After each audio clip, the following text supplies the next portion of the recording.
여러분 안녕하세요. 6-2주차 수업을 시작하겠습니다. 6-2주차에는 표본 추출, 우리가 연구할 대상자를 선정하는 표본 추출, 샘플링에 대해서 배우도록 하겠습니다. 6-2주차의 학습 목표는 표본 추출을 2주에 걸쳐서 두 차례에 걸쳐서 할 것이기 때문에 6-2주차에는 표본 추출의 개요를 이해하는 것까지만 하고 그 다음에 7주차에 중간고사를 치고 8주차 수업에서 표본 추출의 방법인 확률표출법과 비확률표출법 공부하고요. 적절한 자기 연구에 적절한 표본 추출 방법을 선택하고 적절한 표본수를 산정하는 방법까지 배우도록 하겠습니다. 자, 우리가 Nursing Research Process Map에서 연구 문제를 선정했고요. 연구 주제와 관련된 문헌을 고찰했고 필요한 경우 가설을 설정한 다음에 연구 설계를 실험 설계로 할 것인가 비실험 설계로 할 것인가, 실험 설계 중에서도 어떠한 순수 실험 설계, 유사 실험 설계, 원시 실험 설계 중에 어떤 것을 할 것인가, 비실험 설계 중에서도 조사 연구, 비교 연구, 상관성 연구 이런 것들 중에서 어떤 것을 할 것인가를 정했습니다. 그렇게 하고 난 다음에 이제 우리가 표본 추출, 샘플링, 연구의 대상자를 선정하는 표본 추출 과정으로 들어가게 됩니다. 표본 추출은 크게 두 가지 분류가 있습니다. 하나는 확률 표출, 랜덤 샘플링, 하나는 비확률 표출, non 랜덤 샘플링 있습니다.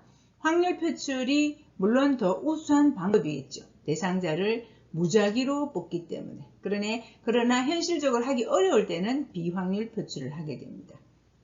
그래서 확률 표출의 방법으로는 단순 무작위 표출, 층화 무작위 표출, 집락 표출, 계통적 표출 이런 방법들을 배울 것이고, 비확률 표출 방법으로는 임의 표출, 눈덩이 표출, 할당 표출, 의도 표출 이러한 방법을 배우겠습니다. 그러면 이제 6-2주차의 학습 목표는 표본 추출의 개요를 이해한다입니다. 표본 추출, 샘플링의 개요는 우리가 연구를 할 때 연구 대상자가 아주 소수인 경우에는 모든 연구 대상자에게 다 할 수 있습니다. 그런 경우는 우리는 전수조사라고 그러죠. 우리나라에 건강보험공단이라는 아주 이제 훌륭한 보험공단이 있어서 전 국민을 직장보험이나 지역보험으로 다 그 대상자가 거의 대부분의 전 국민이 다 건강보험에 들어 있습니다. 그러면 건강보험에 있는 모든 자료를 가지고 국민들이 1년 동안 어떤 병 치료를 가장 많이 했고 국민들이 1년 동안 어떤 병의 진료비를 가장 많이 냈고 이렇게 나오는 건 전수조사예요. 표본을 조사한 게 아니고 건강보험공단에 등록된 전 국민의 자료를 다 조사하는 거기 때문에 그럴 때는 우리가 전수조사라고 얘기합니다. 그러나 연구에 있어서 우리가 어떤 특정 변수를 연구하고자 하는데 전 국민을 다, 전 당뇨병, 대한민국의 전체 당뇨병 환자를 다 이렇게 연구하기는 굉장히 어렵겠죠. 그리고 그렇게 연구하자면 너무 오래 걸리고 그렇게 자료 수집을 하면 에러도 많고 이렇기 때문에 바람직하지 않습니다. 그래서 많은 연구에서는 대표적인 표본을 뽑아서 자료를 수집해서 그 결과를 추론을 해서 모집단도 이러할 것이다 라고 추론할 수 있는, 그래서 연구의 대상자 선정을 표본조사, 샘플을 가지고 조사하게 됩니다. 전수가 아닌 샘플을 가지고 조사하게 됩니다. 우리가 연구하고자 하는 모집단, population이 있어요. 대한민국의 전체 당뇨병 환자. 근데 그 전체 당뇨병 환자 다 자료 수집을 할 수는 없어요. 그래서 샘플링, 표본 추출이라는 방법을 통해서 내 연구에 들어올 대상자를 정하는 게 연구 대상자 샘플입니다. 표본입니다. 이 표본에서 자료 수집을 해서 자료를 분석해서 통계를 내서 추론 통계를 하게 되면 이 결과는 모집단에서 나타나는 결과와 같다고 추론을 해서 연구 결과를 일반화할 수 있습니다. 그러려면 이 샘플링이라는 방법을 모집단에서 대표적인 표본을 내가 뽑아가지고 왔다. 대표적인 표본을 뽑아갖고 왔다. 라고 말할 수 있도록 샘플링을 잘 해야 됩니다. 그죠? 그래서 요런 포퓰레이션에서 요런 샘플을 뽑는데, 요거는 보면 좀 이상하지 않아요? 이렇게 성인들이 많은 데서 샘플링은 어린이만 됐다. 그러면 이게 좀 샘플링이 제대로 됐나 이렇게 볼 수 있잖아요. 그래서 포퓰레이션에서 샘플을 뽑을 때는 포퓰레이션의 특성이 잘 반영된 대표성 있는 표본들이 뽑혀져야 됩니다. 자, 그럼 우리가 표본을 뽑는 것을 샘플링 디자인을 한다, 표본 설계를 한다 라고 얘기하는데요.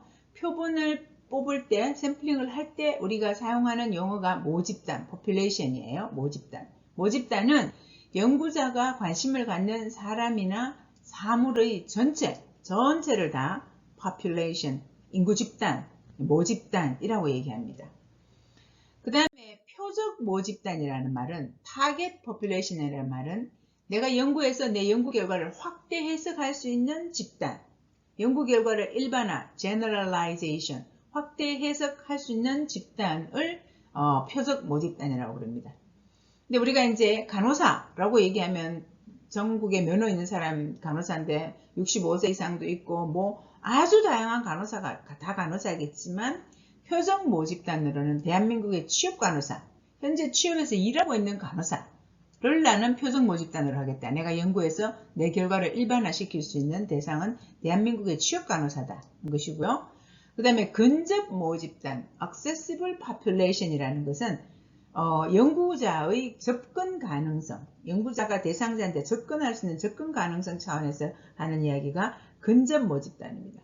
그래서 대구시의 종합병원 근무 간호사를 나의 근접 모집단으로 해서 대구시의 종합병원에 5개 있으니까 거기 근무하는 간호사를 대표성 있게 어떻게 뽑아야 될까, 이렇게 표본 설계를 할 수 있습니다. 그래서 실제로 내 연구의 대상자가 되는 사람을 표본, 샘플이라고 합니다. 그래서 연구자가 연구에 참여시키기 위해서 선택한 모집단의 부분집합이라는 거죠. 모집단의 극소수 일부만 뽑으면 안 되고, 모집단을 봤을 때 그 모집단의 성격을, 특성을 잘 반영한 대표성 있는 대상들, 샘플들을 대표성 있게 이렇게 뽑아줘야 되겠죠. 그래서 다시 한번 설명하면 이 큰 원은 뭐겠어요? 모집단이겠죠? 모집단. 그 다음 중간에 있는 원은 target population, 표집 기준에 의해서 확인된 모집단이고, 그 다음에 나의 연구 결과를 일반화할 수 있는 모집단이에요. 그 다음 안에 있는 요 원은 근접 모집단, accessible population인데, 이것은 연구자가 이용 가능한 연구 대상자들입니다. 너무 전 세계 이렇게 할 수는 없기 때문에 근접 모집단을 지정을 해주게 됩니다. 그러고 나면 내 연구에는 어떤 대상자가 들어올 것인지 표본을 이제 뽑아내야 되겠죠. 그래서 표본을 뽑는 방법은 확률 표출법과 비확률 표출법이 있습니다. 그래서 표본을 뽑아서 예를 들어서 100명을 뽑았다. 그러면 그 한 명이 연구 대상자, 참여자예요. 연구 대상자 한 명. 그래서 100명이 구성이 되고, 그 다음에 근접 모집단이 있고, 그 다음에 표본이 있고, 근접 모집단이 있고, 그 다음에 표적 모집단이 있고, 그 다음에 전체 단은 우리가 모집단, population이라고 얘기합니다. 샘플링을 하는 과정을 한번 보시면요. 표본 추출 과정은 먼저 표집 단위, 샘플링 유닛, 중간 단계가 있는지, 아니면 샘플링 요소, 제일 마지막 단계를 바로 뽑는지를 고민을 먼저 샘플링 계획을 할 때는 해봐야 됩니다. 예를 들자면 우리가 간호사를 뽑으려고 그러면 간호사 한 명 한 명한테 내가 접근할 것인지, 아니면 중간 샘플링 유닛으로 병원이라는 걸 두고, 그 다음 병원이 대한민국에 뭐 1000개가 있는데 그 1000개 병원을 100분의 1의 확률로, 그럼 10개가 되겠네요. 100분의 1의 확률로 10개를, 병원을 10개 뽑아놓은 다음 그 10개 병원에 근무하는 간호사, 이렇게 하면 간호사 한 명 한 명한테 면허번호 갖고 막 접근하는 게 아니고 중간 단위가 병원이잖아요. 그것을 샘플링 유닛이라고 합니다. 그래서 여기 예로 전국의 간호대학생에게 자료 수집을 하고자 이제 간호대학생 한 명 한 명 이름을 알아서 접근하는 게 아니라 샘플링 유닛으로 중간 단위로 간호대학의 명단을 알아서 간호대학이 전국에 203개가 있는데 그 203개 간호대학 중에 20개의 간호대학에 내가 10분의 1 확률로 20개의 간호대학을 정하겠다. 그래서 간호대학을 정해서 그 간호대학의 1, 2, 3, 4학년 학생 중에 몇 프로 이렇게 자료 수집을 하게 되기 때문에 샘플링을 아주 요소부터 시작하는 게 아니고 중간 단계 샘플링 유닛을 정할 것인가 이걸 먼저 생각합니다. 샘플링 유닛을 정해놓고 나면요. 그 다음에 이제 혹시 또 내 연구에서 대상자가 계층이 있는가 스트라타 계층이 있는가 이게 모집단의 상호 배타적인 소집단이 있는가 그래서 이 상호 배타적인 소집단은 굉장히 중요한 외생 변수 혹은 매개 변수가 될 수 있기 때문에 내가 샘플링 계획을 세울 때 고려해 봐야 돼요. 그래서 그냥 대한민국 전체 간호사 이러면 굉장히 병원만 했을 때도 이미 이 병원에 근무하는 간호사라고 이미 우리가 정해버렸잖아요. 그래서 아니야. 간호사는 스트라타가 있어. 계층이 있어. 간호사의 분야는 병원 간호사, 보건 간호사, 산업 간호사, 보건 교사 또는 이런 간호사 면허를 가지고 이런 간호직 직종 이외의 보험회사라든지 다른 데 취직해 있는 제약회사나 다른 데 취직해 있는 사람도 있어요. 그 사람도 간호사 맞잖아요. 그래서 기타 분야 이렇게 계층을 나누어서 내가 자료 수집을 해야겠다라고 생각할 수도 있습니다. 또 계층은 학제로 지금은 3년제가 없지만 전문대학 안에 있는 4년제 간호과 출신이냐 4년제 대학의 4년제 간호학과 출신이냐 요것을 또 나누어서 생각해 볼 수 있어요. 다른 계층이 있다는 거죠.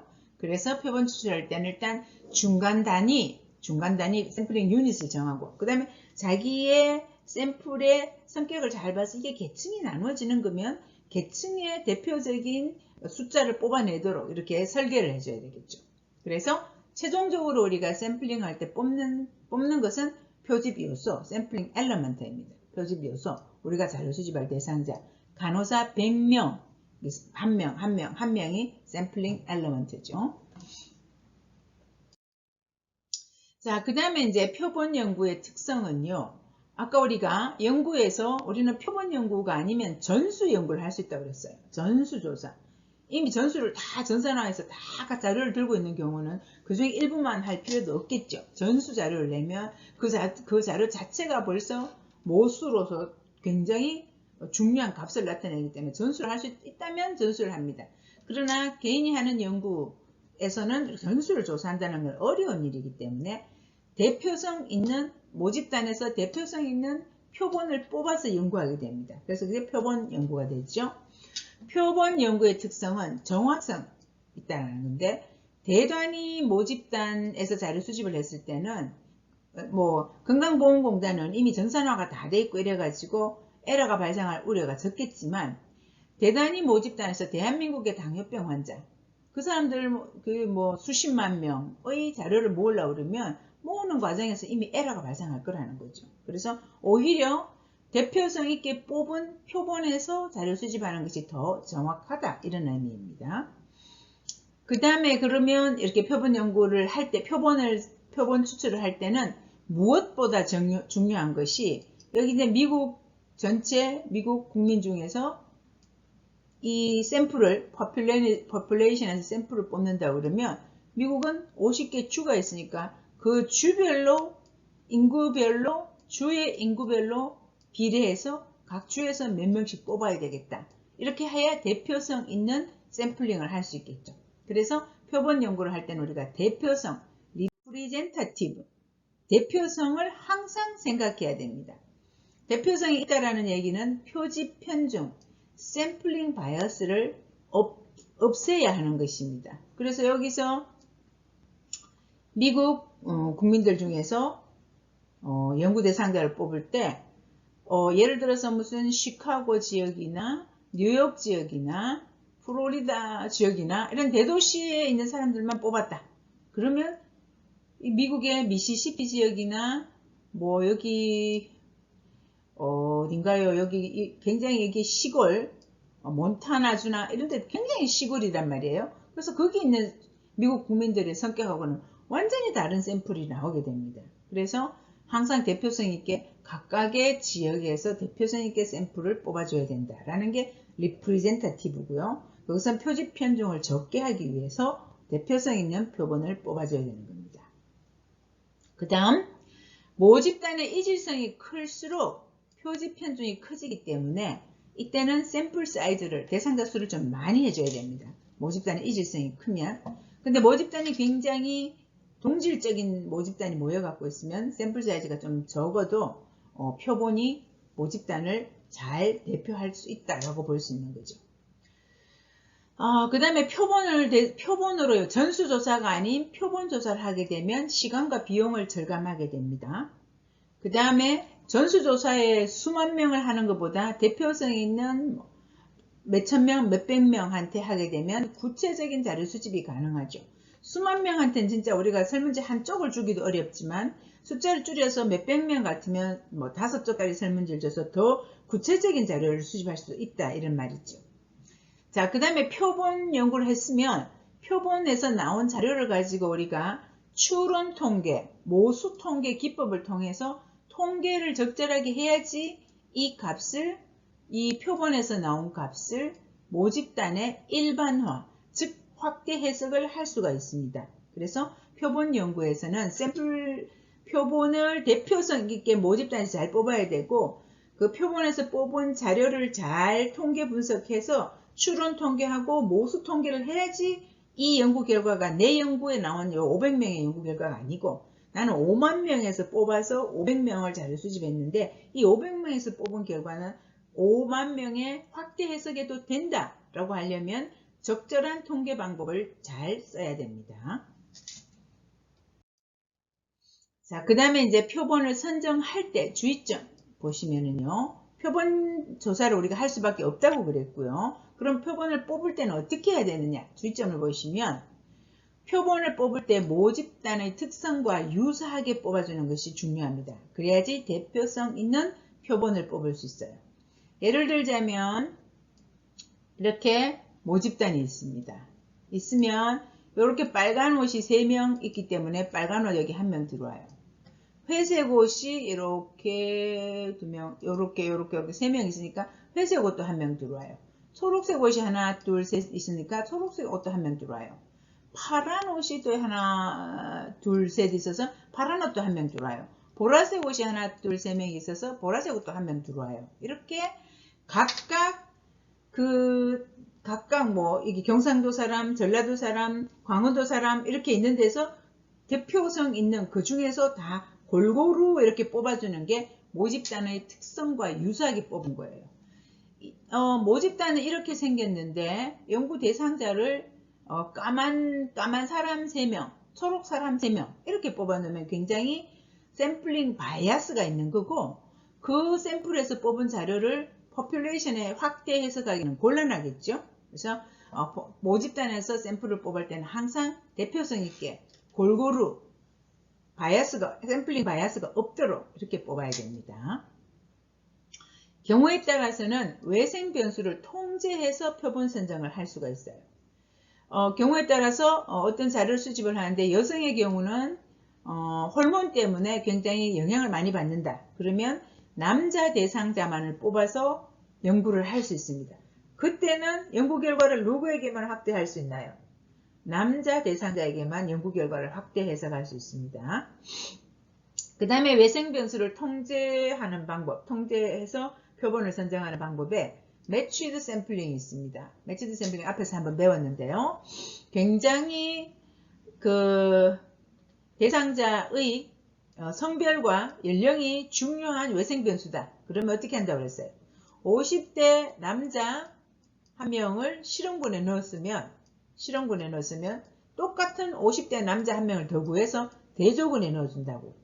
그 다음에 40대 여자 1명을 구해서 실험군에 넣었다면 똑같은 40대 여자 1명을 구해서 대조군에 넣어줍니다. 그러면 성별과 연령을 매치했는 샘플링을 했기 때문에 이 샘플링 바이아스가 중요한 외생 변수를 통제한 샘플링이 되게 됩니다. 그 다음에 이제 샘플링 절차를 한번 살펴보도록 하겠습니다. 샘플링 절차는 일단 먼저 population, 모집단 규정부터 해야 되겠죠. 대한민국의 고혈압 환자. 혈압이 도대체 얼마? 140에 90 이상. 고혈압이라는 규정에 맞는 사람이 있는데, 가만 생각해보면 이 고혈압 환자가 집에도 있고요. 본인이 고혈압인지 모르는 사람도 있어요. 고혈압인 대한민국 고혈압 환자. 근데 이 대한민국 고혈압 환자가 외국 여행 가갖고 있어. 유럽에 있어. 그 사람도 대상자 맞잖아요. 너무나 이게 막 광범위하게 퍼져 있어요. 모집단이라고 그러면. 그런데 그 중에서 이제 타겟 포퓰레이션. 내가 연구해서 이 연구 결과를 제너럴라이제이션 할 타겟 포퓰레이션. 그러면 대한민국 국내에 있고 의사가 고혈압 진단을 내린 사람. 이렇게 이제 연구 결과를 확대 해석할 그 모집단을 표적 모집단, 타겟 포퓰레이션을 정해주고, 그 다음에 연구자가 접근이 가능한 근접 모집단을 정해주죠. 그래서 대구 경북 지역에 의사의 진단을 받은 고혈압 환자, 뭐 이런 식으로 하면 accessible population을 정해주게 됩니다. 그렇게 모집단을 일단 규정하고 나면 우리가 샘플링 유닛도 정해야 되지만, 먼저 한번 생각해 봐야 될 게, 내 모집단에는 스트라타, 계층이 있나 없나를 한번 검토해 봐야 됩니다. 표출 단위에 스트라타가 있나 없나를 한번 생각해 봐야 됩니다. 표출 단위와 스트라타를 생각해 봐야 되는데, 중간 단계로 샘플링 유닛을 내가 간호사 개인에게 도달 못하니까 병원을 단위로 해야 되겠다. 이렇게 샘플링 유닛을 하려면 학교, 병원, 병동. 예를 들자면 그냥 일반인을 대상으로 했을 때는 동, 반 뭐 이런 것들이 샘플링 유닛이 될 거예요. 그럼 그 단위는 내가 어디를 접근할 것인가 생각해보고, 그 다음 또 한 가지는 스트라타, 계층. 모집단이 성격이 다르게 분류가 돼 갖고 있다 그러면 그걸 꼭 고려를 해줘야 되거든요. 그래서 이 모집단에 계층이 있나 없나 이렇게 봐야 돼요. 간호사 하면 직위, 수간호사, 과장, 부장, 차지너스, 평간호사, 이 다 다르단 말이에요. 그 직위가 영향을 미칠 수 있을 것 같으면 스트라타에 따른 표본 추출을 해줘야 된단 말입니다.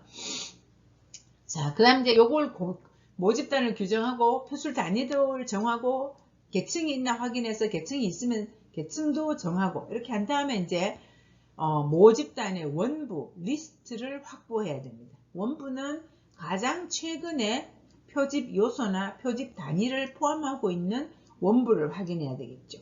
예를 들자면 계명대학교 학생을 대상으로 하는데, 여러분들이 학생 한 명 한 명한테 접근할 수 있는 방법이 없습니다. 대표성 있게. 그러면 어떻게 해야 돼요? 계명대학교에는 학과가 50개가 있다. 그 학과를 내가 먼저 뽑은 다음 그 학과에 있는 학생을 뽑아야겠다. 이렇게 생각하면 샘플링 유닛이 학과가 되는 거죠. 학과가 되는 거고. 혹시 계층이 있다. 대학생인데 계층 있겠죠. 1, 2, 3, 4학년이라는 게 이미 계층이잖아요. 그럼 그 계층에 따라서 1, 2, 3, 4학년에서 각각 내가 몇 프로씩 뽑겠다. 이렇게 이제 계산을 하면 그 계획에 따라서 원부를 확보해야 돼요. 계명대학교에는 학과가 50개 있는데 그 학과가 어디 있냐? 어느 종류의 학과가 있는가? 여기서 이제 여러분이 교무처에 질문할 수도 있고 홈페이지에 들어가 보면 있겠죠. 계명대학교 학과 명단이. 그래서 여기 보시면 여러분들이 대구 경북 지역의 고등학교 학생을 대상으로 하겠다. 그러면 교육청 홈페이지에 가면 구별로 고등학교, 중학교, 초등학교가 어떤 게 있다고 쭉 나와 있습니다. 그럼 우리가 학생의 명단은 몰라. 샘플링 엘러먼트, 표본 요소의 표집 요소의 주소는 모르겠고 연락처는 모르겠지만 일단 이런 원부를 찾아가면 학교의 주소, 학교의 이메일 이런 건 나와 있단 말이에요. 학교의 전화번호. 그래서 샘플링 유닛, 중간 단계인 샘플링 유닛의 원부를 확보해서 그걸 갖다 놓고 대구에 고등학교가 50개 있는데 그 중에 10개를 뽑아야 되겠다. 무작위로 10개를 뽑아서 그 10개 원부에 있는 학교에 연락을 해서 그럼 학생은 1, 2, 3학년 중에서 어떻게 뽑아야겠다. 이렇게 들어가기 때문에 원부를 확보하는 것이 굉장히 중요합니다. 원부를 확보하고 나면 거기 원부를 중심으로 해가지고 표집 단위 또는 표집 요소를 표출할 방법을 결정해야 되겠죠. 방법은 다음 주에 배우게 되는데 확률 표출을 할 것인가 비확률 표출을 할 것인가 그 방법을 정하고요. 그 다음에 이제 중요한 것 중에 하나가 몇 명이나 내 연구 대상자로 뽑을 것인가. 몇 명이나 표본 크기, 샘플 사이즈예요. 몇 명이나 뽑는가 하는 것은 G파워라는 통계 방법을 이용해서 여러분들이 몇 명이나 뽑는지 배우도록 하겠습니다. 그러면 실제로 이제 표출을 시행해요. 원부를 갖다 놓고 실제로 뽑아가지고 요 사람 자료 수집을 해야 되겠다고 결정되면 그 사람에게 나는 당신의 원부를 이러이러한 데서 받았고 그 다음에 연구는 이러이러한 건데 이 연구에 동의하면 참석하고 끝나고 나면 내가 어떤 인센티브를 줄 것이다. 이렇게 해서 그 대상자가 내가 원부에서 뽑은 대상자가 오케이 동의를 해주면 자료 수집을 할 수 있고 나는 원부에서 뽑아갖고 했지만 나는 그 연구에 참여하기 싫다 하면 그 사람은 참여할 수 없고 또 다음 사람으로 넘어가게 되는 거죠. 이렇게 표출을 시행을 합니다. 표본을 뽑습니다. 그렇게 시행을 해놓고 나면 내가 뽑은 표본이 그 일반적인 특성이 모집단의 특성과 유사한지 앞에서도 얘기했잖아요. 대한민국에 시도가 있으면 그 시도 전체 내 표본이 시도별로 뽑았다고 그러면 시도의 인구 대비 나도 비슷한 퍼센트로 100분의 1로 이렇게 뽑아줘야 되지 내가 대구 있다고 그냥 대구 사람들만 잔뜩 뽑고 대한민국 뭐 당뇨병 환자 이렇게 하면 안 된다는 거죠. 그럴 때는 오히려 이름을 대구시 당뇨병 환자 이렇게 하면 합리적이겠죠.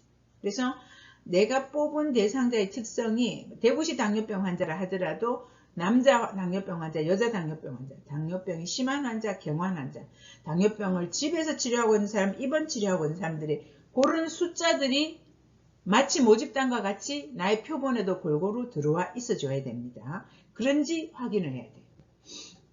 그래서 확인을 해본 결과 표본이 내 표본은 모집단보다 여자가 훨씬 더 많더라. 이러면 표본을 수정을 해야 됩니다. 사실은 무작위로 표본을 추출하고 나면 수정하지 않는 것이 원칙이지만 불가피할 경우에는 조금 더 회수율을 높여가지고 표본을 수정할 수도 있습니다. 그러나 그 수정했다는 사실을 명확하게 연구 보고서를 쓸 때 적어주셔야 됩니다. 그리고 이렇게 샘플링을 하고 나면 나는 이러이러한 방법으로 이러이러한 숫자까지 확보해서 샘플링을 하였다라고 해석하고 샘플링에 대한 보고를 해줘야 됩니다. 그래서 표본 추출의 개요에 대해서 오늘 마치도록 하겠습니다. 수고하셨습니다.